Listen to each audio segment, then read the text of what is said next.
Andrew Murray, Unite, moving motion 71. President, on Monday morning you asked delegates to renew this movement's commitment to world peace. What this motion does is address that very issue which has been most scarred by endless war over the last decade and beyond, wars in which our governments, British governments, have been deeply responsible. This addresses several issues of tremendous importance, this motion.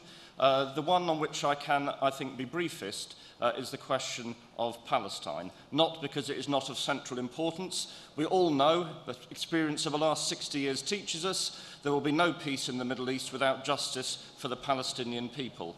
However, this issue was thoroughly debated last year at Congress, and basically our motion with the amendments, the welcome amendments from PCS which we're accepting, seek to strengthen that basic position. Of course, our main new demand now this year must be that the British government give all-out 100% support to the demand for recognition of a Palestinian state when it is discussed at the United Nations General Assembly later on. But of course, there is at least one other thing that's essential for peace in the Middle East, and that is a new Middle East peace envoy, because the present one is almost beyond parody. He stands there, apparently robed in white, on the banks of the Jordan, baptising the next generation of Murdochs, while calling for new war against Iran and Syria. This is a war addict as peace envoy, and frankly, Tony Blair shouldn't be paddling around in the Holy River. He ought to be taken to where he can account for his aggressive actions over the last 10 years instead. Now, Libya.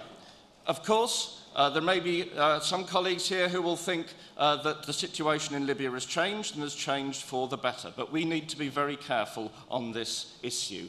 For one thing, David Cameron is now saying interventionism is back.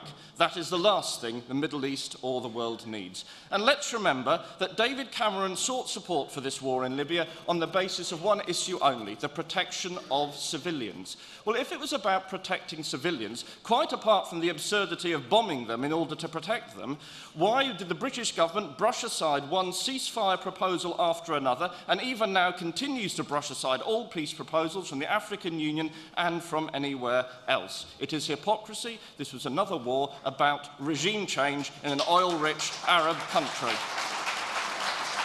And of course, we must hope that the new regime in Libya will be an improvement on the old one, although it is largely led by people who were deeply involved in the old one. I would only draw delegates' attention to the fact that Amnesty International just yesterday said that the new regime has been guilty of major human rights abuses already, particularly in the persecution of black Africans living in Libya.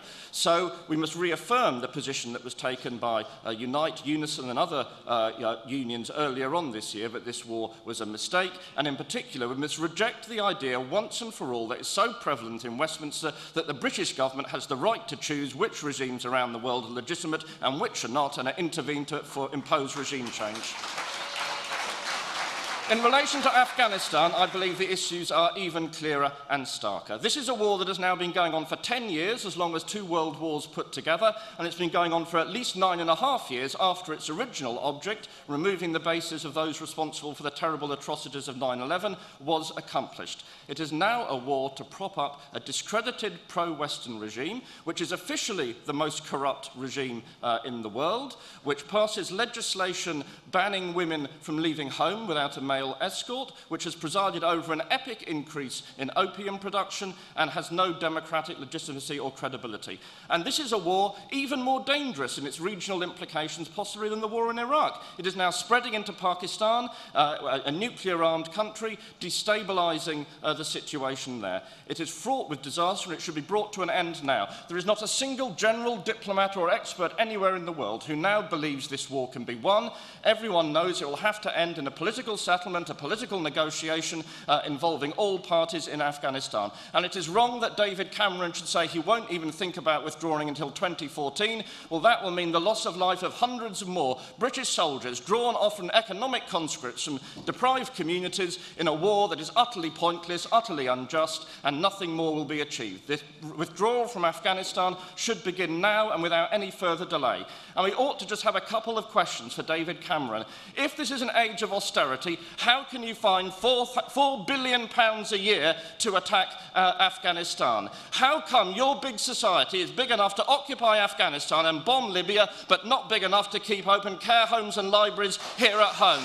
These are all additional reasons, comrades, why our movement should today once more assert that the cause of Labour is the cause of peace. Thank you very much.